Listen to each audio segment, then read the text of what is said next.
You've had 4 great presentations from these gentlemen. You had what I had to say. Any of us can answer questions. I'll try to moderate as best as possible. We do want to encourage our people in Belfast and Rockland and Ellsworth. Please join us in this conversation. We'll get as many of your questions in as we can. Who would like to ask the first question? Yes, right back here. Thank you. My name is Bill Arata from Bangor, Maine. I'm kind of curious, any one of you gentlemen, perhaps the Colonel Wilkerson, why is there so little uproar from the American public and the media in regarding to the passing of the National Defense Authorization Act? I see that 93 out of 100 senators supported it. Our president signed it. And yet I see and hear very little from the media, from the press. I don't quite get it because it looks like it's a real threat to our freedom. I agree with you. And I actually had a meeting with 2 Republicans and 1 Democrat as they were working this through. And I won't name anyone, but one of the Republicans from my neck of the woods essentially said to me, Larry, you're not going to believe this. You're not going to believe the vote that's coming. You just described it. And what we're doing is doing away with posse comitatus, and we are essentially allowing the military to become involved in domestic law enforcement. And when that happens, Katie, bar the door. Because anything the president wants to do with that military domestically ultimately becomes his will to do. And I agree with you that it's a very dangerous development. Thank you, Colonel Wilkerson. Yes, up here. Up in the balcony. I'd like to ask whether there is a future in imposing on these young people ahead of me national service in one guise or another, and what that would do to the future of our nation. Colonel? I'll dive in on that one first off. It's my personal belief, if all we define services as military service, I think just military draft is the wrong way to go. And the reason I say that is because the level of complexity of the problems we have, we need to have that level of professionalism, intelligence, that an all-volunteer force gives you. The issue is that everything should be a military problem. I do believe that we should have compulsory service in this nation simply because we got to get over this hump of just having a nation of residents. And this is classic Rousseau stuff in the social contract. He said that a nation is doomed. As soon as people start serving the nation with the purse rather than the person, then they forget that public service is the essential element of being a citizen. Well, then that society is close to collapse. That is the fundamental problem. Military service isn't the only service. We need diplomats. We need to have hard chargers in USAID, Peace Corps, you name it, I don't care. Serve in your own communities. Compulsory service, just by the fact that you're a citizen of the United States, you have an obligation to the Constitution, and you are obligated to serve, or put skin in the game. So why do we have to have some kind of government program that forces you to serve? Pardon my crude language, get off your ass and start serving. So, but in a broader sense, in terms of national institutions for service, absolutely, I do believe in compulsory service, but it doesn't necessarily mean military service. And I would just add to that, if you go to societies that do require people to serve, say Israel is a very good example of this, or Norway is another one, it's the great equalizer. It brings all the different ethnic groups and all the different groups, whether you're 1%ers or 99%ers in terms of income, together. It demands people think about the social contract that you talked about. What's our obligation to society? We've lost something with the all-volunteer military. We may be a better military, the 3 of you could speak to that, but we've lost something in terms of the country's commitment to our national security. I'd like to say that Senator Chuck Hagel in 1999 and 2000 was very interested in this. And he designed a piece of legislation that would have taken every selective service registry and said, essentially, you got one of the 5 services, you got AmeriCorps, you got the Peace Corps, and he actually had another service component that was going to be a lot like Franklin Roosevelt's Civilian Conservation Corps, to kind of clean up the roads in the country and so forth and so on.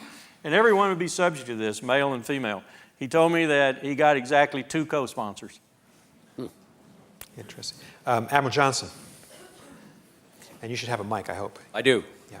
Does it work? Yes. I'd like to keep on this public service thing, but I'd like to come back to what you said, Ambassador. First of all, your op-ed on peace was a great one. I certainly agree, and I ended up in the Navy in a very circuitous route, but I went off to the same institution as Colonel Wilkerson, the Naval War College, and that gave me a slightly broader perspective, and I realized that I was in the peace business, as you were talking about. Right. And this last round of, well, a couple of times, I've gone to see my senators, talking to them about your budget, the State Department budget, and we talk about the deficit, and we all agree we need to reduce the deficit. When it comes to how we're going to go about it, the only thing that everybody agrees on, take the money away from the Department of State. And you go up and try to talk about it, talk about the kinds of initiatives you're talking about. I call it the East Bank, West Bank.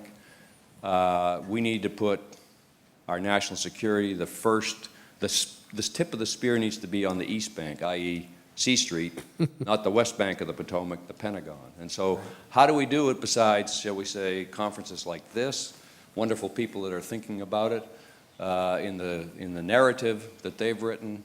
How are we going to go about trying to change this mentality? Because those are our elected representatives. We put them there. Right. And they are doing what they think the body politic wants done. But the only single thing in this great deficit that we have that they all agree on is take it away from the State Department. So how do we go about doing this? Okay.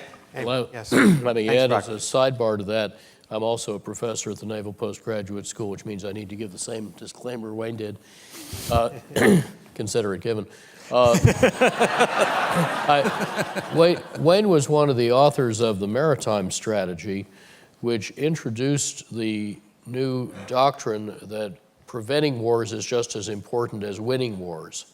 And that has now made its way into the national security strategy across all services.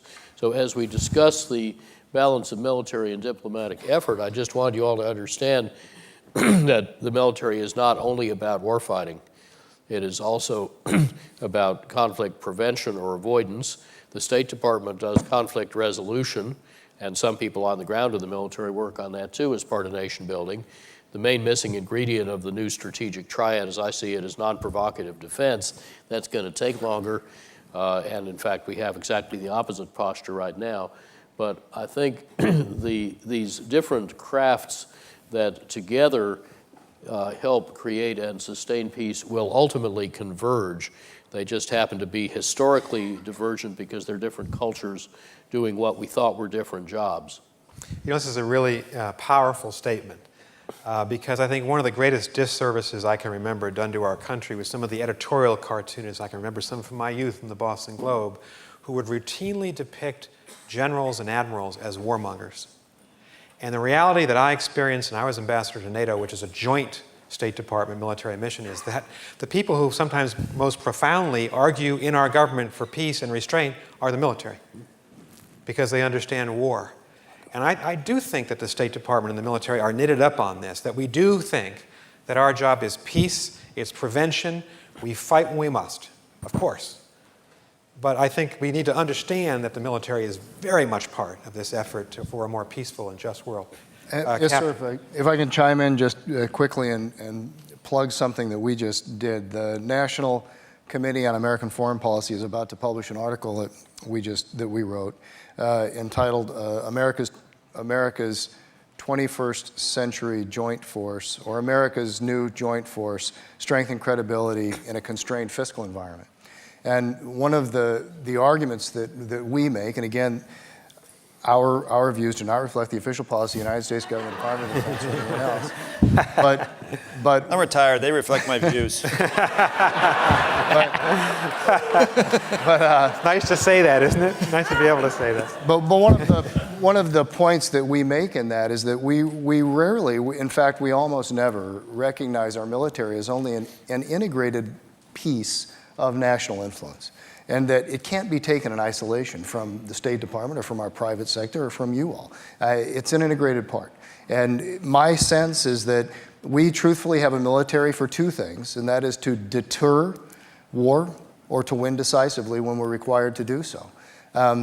Truthfully, I think the right uniform for people to wear who conduct stabilization or humanitarian assistance, disaster relief response, or reconstruction, the right uniform is maybe what Ambassador Burns is wearing or what you're wearing out there. I think that reflects much more positively on the character of the American people than someone in a uniform with a weapon. And I think we will do what we are ordered to do, and we will do it to the best of our capability, but it's certainly true that we have more powerful tools to achieve the elements of peace in peacetime than the military, and we need to fund them adequately to do that.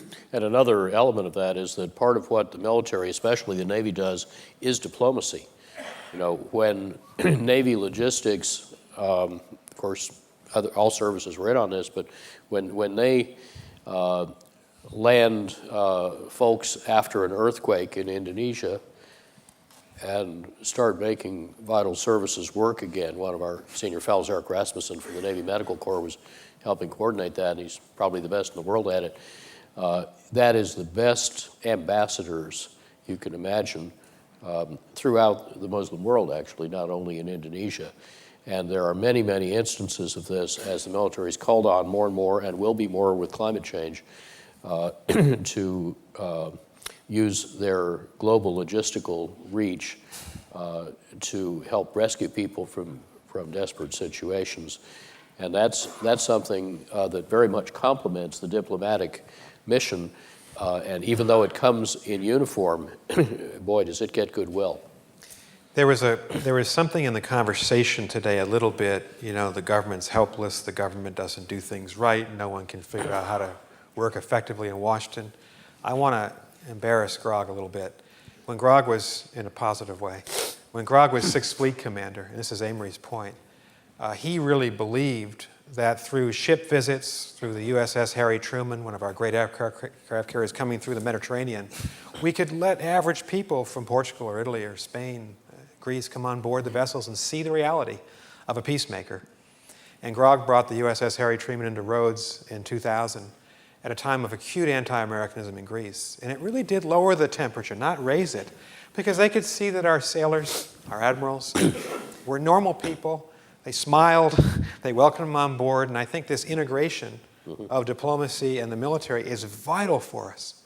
We diplomats cannot be effective without either the military by our side, either the threat of force, use of force, or just standing behind us.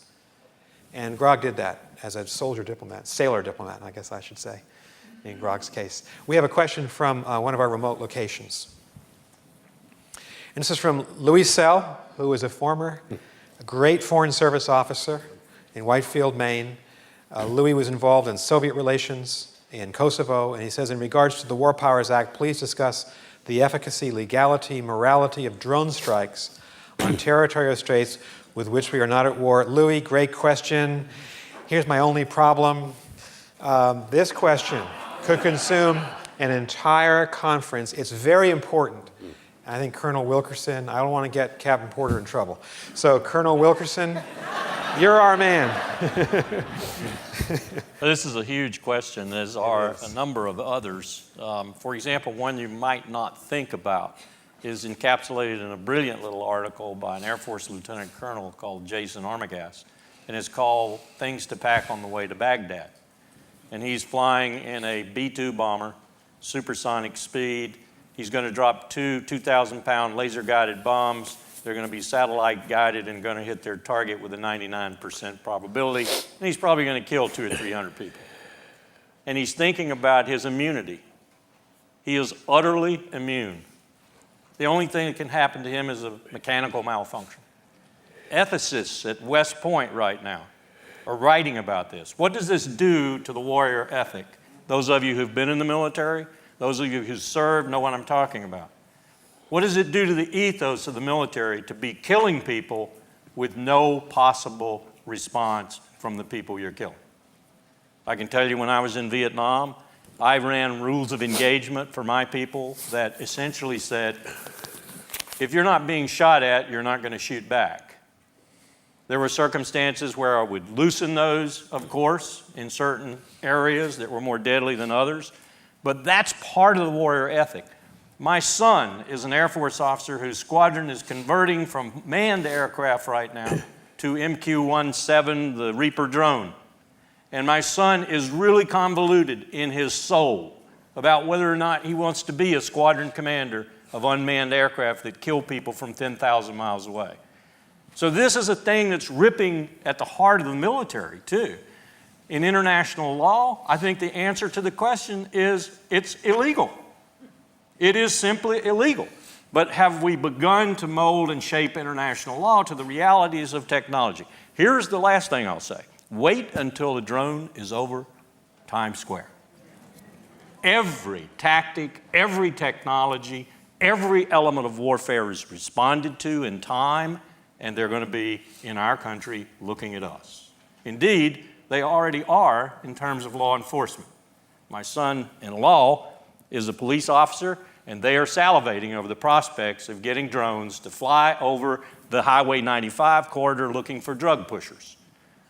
This is the future, and we need ethics and we need law to go along with that future. One of our local sheriffs in Colorado actually has drones already, and somebody just did a very interesting little joke in Times Square.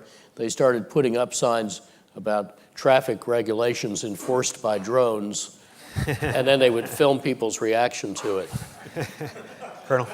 And I just want to, I guess, piggyback on this. There's an interesting book written by Michael Ignatieff. I think it was Warrior's Code or Warrior's Honor is the title.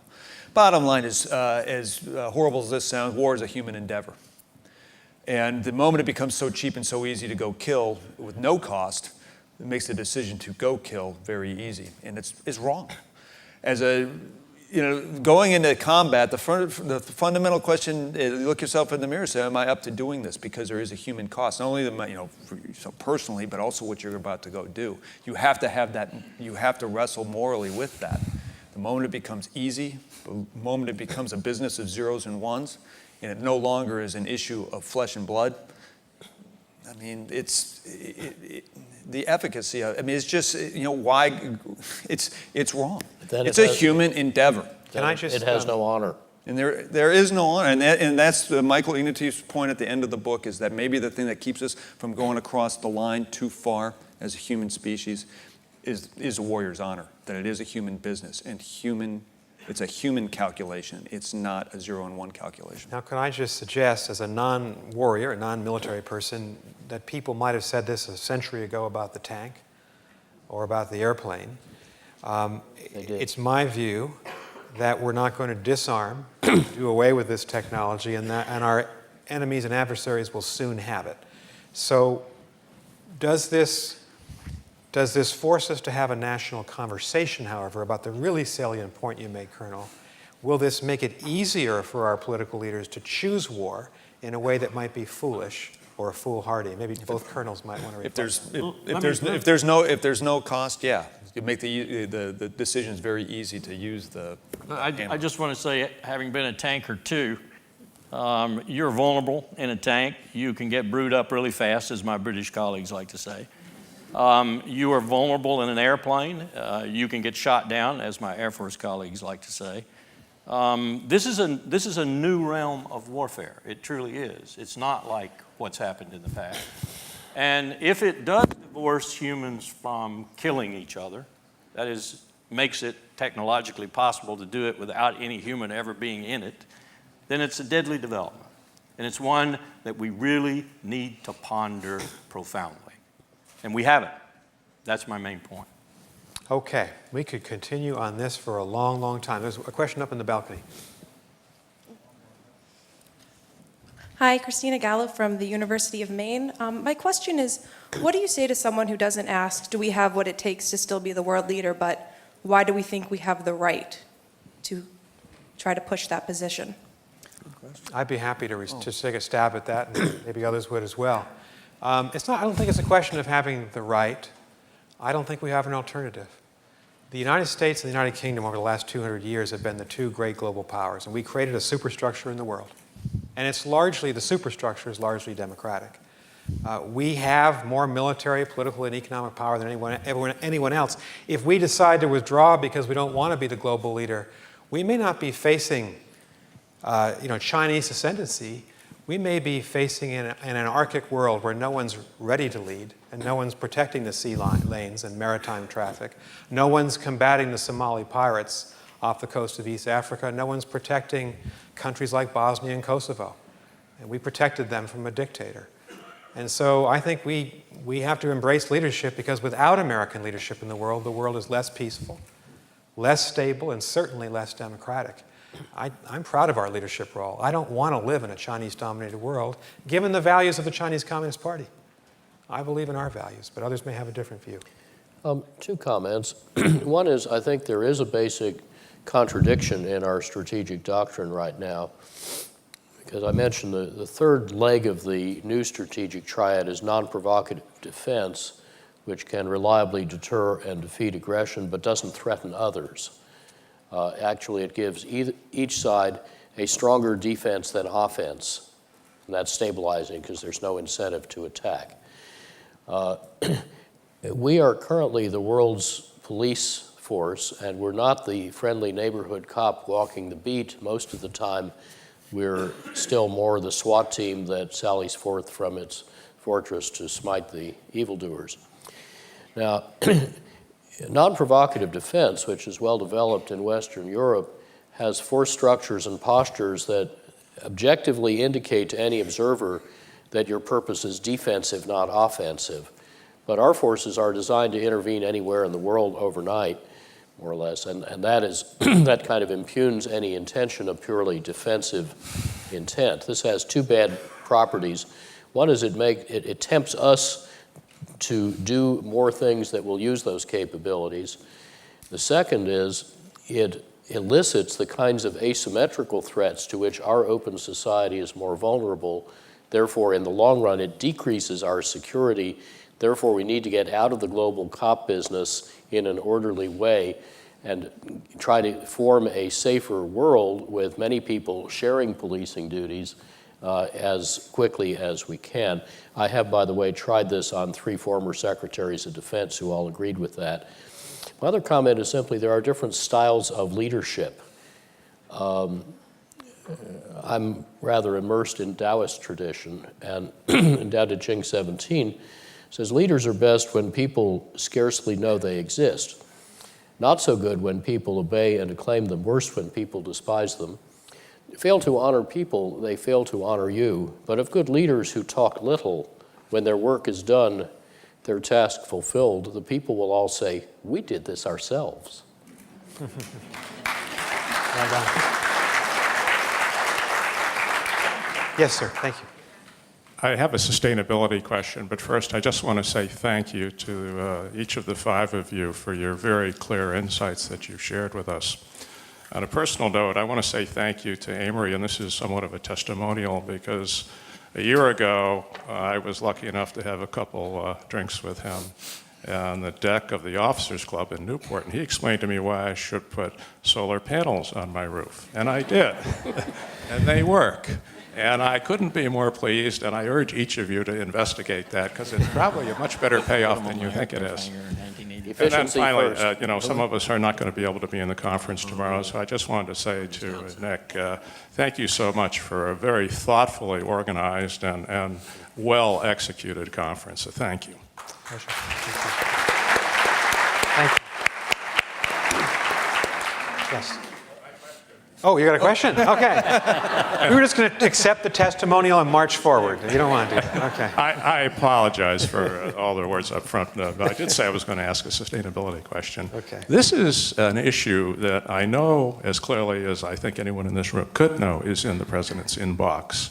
I think the problem is, or I know a problem is, that it's not in enough other people's inboxes to really address the problem and effectively address it and apply the resource that needs to be applied. And you'll know why when I say this, that it's in his inbox. The subject is childhood obesity. Now, if you take it from the top down, national security, threatened by bankruptcy, the biggest component of that by far is unfunded mandates. Social Security really isn't a problem because that's very predictable. We can deal with that. But the medical side of it is a giant problem. And childhood obesity, which is increasing at an accelerating rate, is driving diabetes, and it's driving what now appears directly and indirectly to be about 40% of our medical costs. Would each of you comment on what we can do to get resources applied to that problem? You just hit my little button. Set me off like a tiddlywink. I got to tell you, I mean, this is one of the things that just drives me crazy. Call it because, you know, that wasn't like really a farm boy. We had our family farm in Minnesota, so I got to work in the cornfields and do that great stuff. And just the fact that 1/3 of our nation is clinically obese. 1/3 of our nation is clinically, I'm not telling you we're a little bit pudgy, I'm saying we're clinically obese. We spend $174 billion a year. 34%. Right, 34% of our population. $174 billion a year lost just on diabetes alone. I'm not talking about hypertension or anything else. I mean, that's $116 billion in direct medical costs. It's $58 billion in just ancillary costs, lost productivity, et cetera. And it's a self-inflicted wound, just because of how we choose to eat in the food system we have. The fat, and then, oh, by the way, we put 25% of our corn harvest in our gas tank. So here we are, 34% obese. And the rest of it in our retrofit insulation. Yeah, we're shoving, we're putting corn, we're putting corn in into our gas tank. At the same time, global food prices are spiking off the charts. And in Tahrir Square, they're rallying up. They're having their 1776. And what do they hear coming out of America? Now, the policy statements that were coming out, I think, were spot on in terms of how the administration deals with it. But that's not the voice of America now. The voice of America is coming through the media. And what did they hear? And Wayne and I had that privilege to talk to some of the activists. And I said, well, what did you hear? They said, well, what we heard was Americans saying, what's this going to do to our summer oil prices? How am I going to get to Disney World? Where was their Lafayette? Instead, we're talking about sustainability in terms of we are getting fatter. We refuse to recognize that 50% of the topsoil in Iowa is gone by the way we farm. It's killing us. And we've got this perverse set of subsidies that just keep on going. We say, well, that's the way it's always been. Well, it hasn't always been that way. These are the manifestations of a overt 1972 policy decision on the part of Secretary of Agriculture Earl Butz. Mm-hmm. We've got an agricultural system that exists. It's 40 years, we're here. Well, it's going to take 40 years to get something new, but we better get off our ass and start getting it on. Because like I said before, Mother Earth is going to kick us to the curb when we have systemic collapse. We can't even grow our own food, let alone feed the rest of the world with 9 billion people coming. It's not just an issue of obesity, that's just a manifestation. It's how we have our built environment. It's suburban sprawl. We have to go back to principles of mixed use, mixed income, walkable communities, et cetera. And instead of having a built environment that is geared to facilitate automobiles, we ought to have a built environment that facilitates human beings. That's why you have a built environment. So yeah, I'm amped up about it. So it's not just an issue about sustainability, about obesity. I knew you'd get it. It's about our fabric as a society, and we better start looking in the mirror. But the irony of this, seriously, the irony of this, is that our education system was developed on an agrarian economy that existed in the 1900s, when 50% or more of our population lived or worked on farms, right? So our entire school system in all the states in the Union, primarily our kids go to school 180 days of the year, for instance, right? In China, they go to school 240 days a year.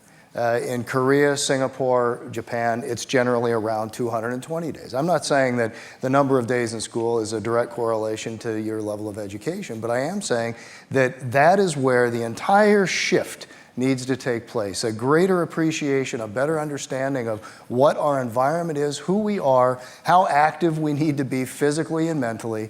That's where it all begins. And I think it's interesting that Puck is focused on the agricultural problems we're having right now when our education system was developed on an agricultural society that has not existed for a long time. Less than, I think it's 1% of our GDP is from farm production now. So I guess if we put all this together, we should desubsidize the chicken, hog, and cattle welfare program, desubsidize corn, tax sugar, give the money to the State Department.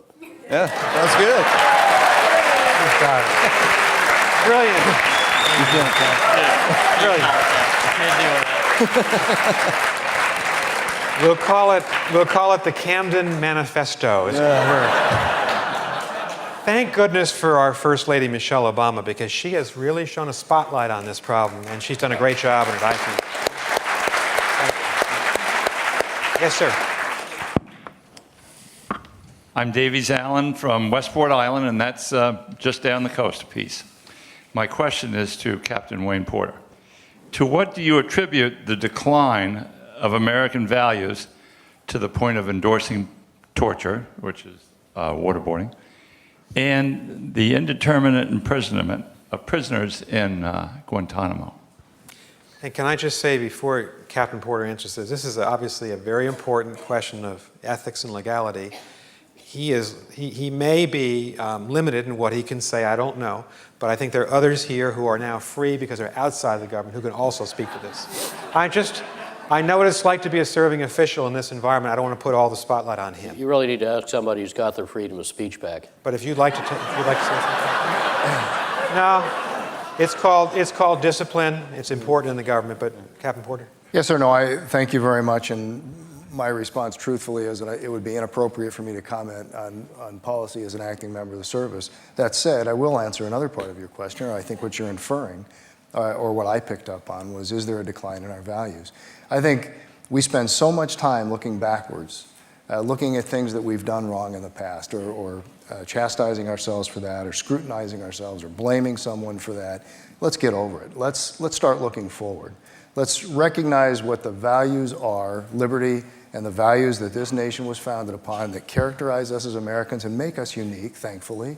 Let's focus on that and where we're going in the future, and let's understand we've made mistakes in the past, whatever they are. Let's learn from those and move forward. I think that's all I can comment on. Sir, since I left government, I can say what I think. I think it's a very serious question. I think what happened at Guantanamo is a great stain on the credibility of our country. And in terms of torture, as a civilian, I think we should always be loyal to the Geneva Convention, and we should not torture. And that has to do with the honor and traditions of the United States. That's one person's view. There are lots of views on this issue, but others may want to speak on it. And I agree with the ambassador in that regard.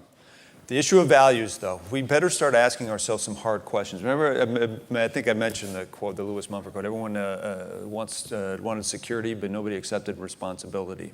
So we go to these false promises of that everything's going to be okay. If you just vote for me, I'm going to make everything okay. Well, it's not true.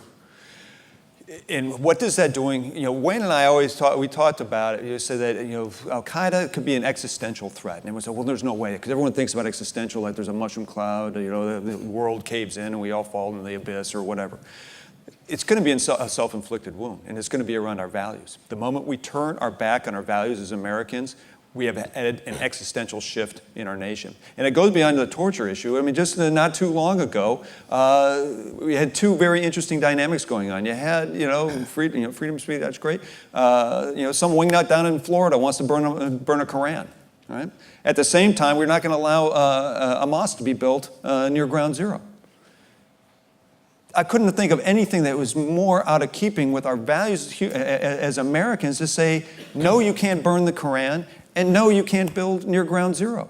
There was a time when we put police tape around neo-Nazis and they could spew out their vitriol, but because of our Constitution, who we are as Americans, we said, okay, go for it. We should, as soon as we walk away from our values, particularly someone's right to burn the Koran or someone's right to build a building because we're afraid we're going to get hit, we're lost. Our values come first, and I would rather go down swinging. It's a bar fight in life, and I'd rather go down swinging, going for the door, because I know that's where, those are the values that hold me dear. You don't ever go down in the bar, than just to give in to my fear and my angst. Because as Aristotle said, as soon as you give in to your fear, you don't have the courage to address your fear. You become a slave to what you fear. Let me give you another perspective on that too, although I identify myself 100% with his remarks. And if you know anything about me on the internet or anything, I've been fighting this issue since I left the State Department. Big time fighting it with generals and admirals and former secretaries of the Navy and others. But I just had a recent opportunity to sit down with Ali Soufan, and the author of the Black Banners, and the only real culturally sensitive, linguistically capable interrogator we had on 12 September 2001. And I also had an opportunity to sit down with Glenn Carl, many years in the CIA, and Ollie's equivalent in the CIA, wrote a book called The Interrogator. I recommend both books to every American, The Black Banners and The Interrogator. And Ollie gave the most brilliant conversation, disquisition, soliloquy, whatever you want to call it. He just went on and on about how it is so ineffective to torture, utterly ineffective. And then he gave us the parallel picture, how he did his interrogations and how much actionable intelligence he got. And of course, the denouement was when he said everything that has been said by the Attorney General, by the Vice President of the United States, and a host of others is a lie. And I can prove it, date, time, and place when I broke these people, got the information without any torture whatsoever, and the months that passed before these individuals who made these statements and said it was so effective. So these two people have blown waterboarding completely out of the water. And every American needs to know that. Thank you. We're going to go to a question from one of the remote locations. From Donald Cox in Belfast, Maine. For Amory Lovins, how can we counter the money and influence being used by the oil, coal, and power companies to deny global warming and oppose renewable energy? Well, first of all, in 30 seconds, none of those industries is monolithic. You may have noticed, if you have a copy of Reinventing Fire, that the forwards are written by the president of Shell Oil and the chairman of Exelon, which is the largest nuclear and third largest coal utility in the country. There are many people in all of those industries who are not doing what the question describes. Some are doing the opposite, and I think you should calculate your efforts to exert kind of a selective pressure in the ecosystem to evolve them towards a more constructive point of view. A good way to do that is to point out that they'll make more money at less risk and provide better service at lower cost if they do the efficiency of renewables. If they don't understand that, talk to their investors, who tend to be exquisitely sensitive to risk. We have found this a very effective tactic, and after a while, you're rather surprised at what we were arguing over in the first place. I had this experience with the Foreign Affairs paper in '76, which met an absolute firestorm. There's a yay-thick congressional hearing record of 36 tedious responses to fatuous and virulent critiques. And within a couple of years, when the dust settled, many of the authors had hired us to help them do what I'd been suggesting, because it actually made sense and made money. So I think this shift is going on very nicely. Perhaps my being on the National Petroleum Council is some interesting evidence of that. But I've worked in that industry for 38 years, and the very intelligent people who run many of the oil majors have been trying to get out of that business since '73, because like airlines, it's a great industry and a bad business. If you look at the fundamentals, you would never want to be in that business, and they've reached that conclusion. Thank you very much. Yes, question over here. Hello, I'm Carolyn Snyder from Camden, Maine. This question is for you, Captain Wayne, and Colonel Mark. You talked about education as being one of the 3 priorities in your national strategic narrative. Believing in and promoting the concepts of systems thinking, interdependence, and sustainability for many years in my career, I'm interested in how you are thinking now of what it will take to transform our education system that will prepare our students for global leadership by becoming global citizens during their schooling years. I'll answer this first, interestingly, because before I left the Pentagon, I somehow convinced Admiral Mullen to somehow convince Secretary Panetta to allow me to establish a chair for systemic strategy and complexity at the Naval Postgraduate School. And indeed, this is an area that I'm very personally involved in right now.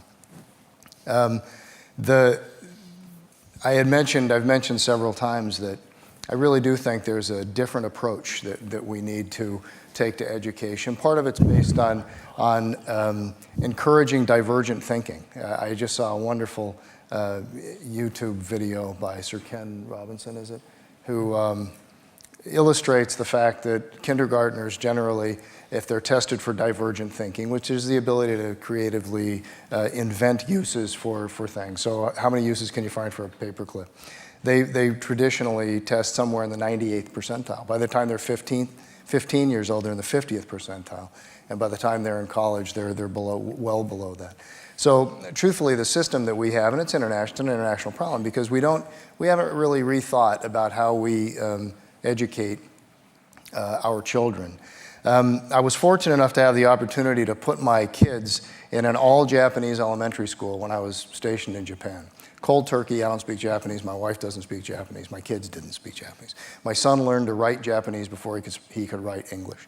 The interesting thing about that is the Japanese, I will tell you, are very conscientious in teaching personal responsibility and responsibility to a group to elementary school kids. We were just hugely impressed with it. They have to serve each other in the classroom. They have to clean up after each other. It's almost like a free-for-all when you go in, but they're very well organized. It's really amazing. It's an amazing phenomenon. My sense is that generally speaking, we need to take a more matrixed approach, interdisciplinary approach. We write about binning in the national strategic narrative, this habit we have largely as Westerners to bin things out. We bin education out, and we have traditionally in Western civilization in the sciences, arts, mathematics, physical education, literature. We need to approach subject matters in an interdisciplinary way so that when kids learn a subject, they understand all the aspects of it. Truthfully, it is a complex environment that we live in, but it always has been, actually. It's just a matter that we're recognizing it a little more now. I think if they understand that and personal responsibility, I will end by saying this. That's important. And I will end by saying this. We have focused far too much on entitlement in this country and far too little on enlightenment. And it's time that we change that. That's beautiful. Can I just add real quick? And just kind of I just wanted to say two things. First of all, my dad was a retired elementary school principal, so I got a little bit of a passion for education myself because I didn't have any choice growing up, and I'm glad I didn't. But the second thing is just to put it in terms of what I think we need, and I'm no education expert, but this is how I'm approaching my kid. I want to have him be well-versed in echoliteracy. I want to know that he has a systemic connection to everything around him because he is a carbon-based organism living in an ecology. Number two, I want to make sure that he understands STEM, but that echoliteracy, that humanities-based connection is the philosophy, his love of wisdom, that will inform his understanding of technology, his skill of knowledge.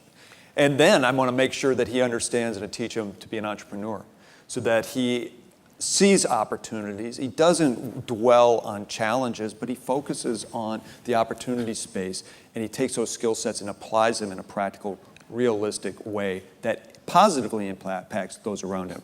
Now, I don't know if that's what we ought to do on a national scale, but that's what the Myklebys are doing in their house. I have two quick recommendations. One is that if God had meant us to watch television, she would have given us square eyeballs. Of our 90-odd people at Rocky Mountain Institute, when I checked about a decade ago, about 2/3 had been raised without a television, which is very rare, but it may explain why they're systems thinkers. And secondly, if you go to rmi.org, in the search window at the top, enter Berkeley, and you will get my Berkeley commencement speech on applied hope, which you may find very useful in this regard. Okay. This has been a great, all-encompassing, wide-ranging conversation. We have to leave. We've got time for one more question until tomorrow morning. Yes? Kyle Stetson, UMaine Orono. I'm wondering what your opinion is on what role the U.S. wars in Iraq and Afghanistan played in the Arab Spring, if they had anything to do with jump-starting those, and what we should be doing to kind of shape those events, if we should be shaping them at all. You know, my view, but we can all sum up, maybe I'll give everybody a chance to talk on this one. And as a summary, my view is that the demonstrations in Tehran in June 2009 were an inspiration to a lot of young Arab revolutionaries. The other thing I'd say is that while we are omnipresent in the world, I don't think the origins of this crisis had a lot to do with us. I think people in the Arab world were sick of autocracy, sick of not having freedoms. They don't have opportunity societies, huge unemployment. This was about the Arab world. If anything, if there's a tangential link, it is American support for the Arab dictatorships over the last 40 or 50 years, which enabled those dictatorships to have the kind of societies they did.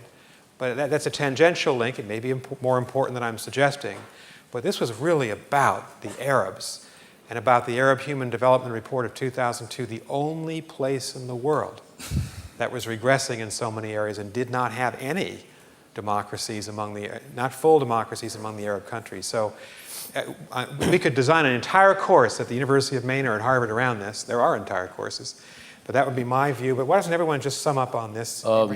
Deborah Amos and I were talking about this with some students at lunch, and I think our view was that fundamentally it was the demographic time bomb that blew up, a lot of unemployed young men, and if you trace that back, it was due in substantial part to the subordination of women and lack of access to contraception.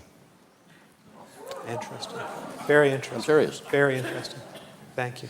I would, I guess I'd take a page from Epictetus and just, Stoic philosophy. Control what you can't control. Quit trying to control the uncontrollable. Try to control the uncontrollable, you're miserable. We should just, we can stay out of it. I think one of the things that we could control, one of the things that we could do, is instead of providing $1.3 billion in military aid to Egypt, maybe we provide just a little bit of money to things that teach them how to develop a political party, develop policies, how to run a campaign, a political campaign. And the irony is we've had U.S. government-supported NGOs doing just that. 19 of those people have been indicted, and the Egyptian military government that we have supported for 30 years is turning a blind eye, and they're going to go on trial. That's the complexity. That is the complexity of it, and that doesn't mean we should quit doing it. Of course not. That should be how we lead with our chin, and not by trying to control the dynamic. And that may be more about the military being anxious about preserving its perquisites through the transition, not necessarily preserving power for its own sake. Perhaps, or afraid of democracy. But I knew that. And afraid of change. Captain Porter. Sir, I think I primarily agree with you, but I think what we saw there is actually, I'll put it a little differently. I think what we saw there was an actual spontaneous emergence of a modern Muslim narrative, something that the young Muslims can actually believe in and believe in themselves in, and it was based on democracy. And that was the counter-narrative to Al-Qaeda that they generated themselves. I think they should be congratulated for that, and I'll leave you with one thought. If we can accept the fact that social media can accelerate the germination of a revolution from 10 years to 10 days, why can't we accept the fact that if this doesn't turn out to be as democratic a government as many people hope for, including the Egyptians themselves, why do we not have faith that that same social media won't result in a better government in a much more compressed time period than we've seen in Iran, for instance? Well, the first thing I don't disagree with anything that's been said, but the first thing I would point out is, because I'm going to then make the opposite kind of statement, is there's no cookie-cutter approach to this region. Morocco's getting ready to go. Tunisia's already gone. Egypt's already gone. Syria's going. Bahrain tried to go. Fifth Fleet headquarters is there, now our largest fleet, I believe. You've got to, each one of these is a different situation. But the thing that I find tracing its way throughout it, from the immolation in Tunisia to what's happening in Syria right now, is huge populations of young people. Depending on the country, it can be as high as 30%, 40%, under 22, under 35, under 50, huge percentages. Hopelessness and the economic situation, the volatile commodity prices and so forth, have just pushed this to the margins and then over. And if here's the real kicker here, I think. If what comes in replacement, whether it's the Muslim Brotherhood in a political role or whether it's something else we can't identify right now, if it doesn't satisfy those fundamental economic needs, it's going to keep on. And we're just going to have unrest and tension and civil war and a hugely volatile region for as far as I can see. We can continue this conversation tomorrow morning. Deborah Amos is one of the two speakers tomorrow morning. She's an NPR correspondent. She's going to talk about the Arab revolutions and the role of social media and this question. So that's a great question. Thank you. We report back here tomorrow morning at 9 o'clock in the morning. I want to thank everybody who spoke today, Governor DuPont, Clyde, and you gentlemen.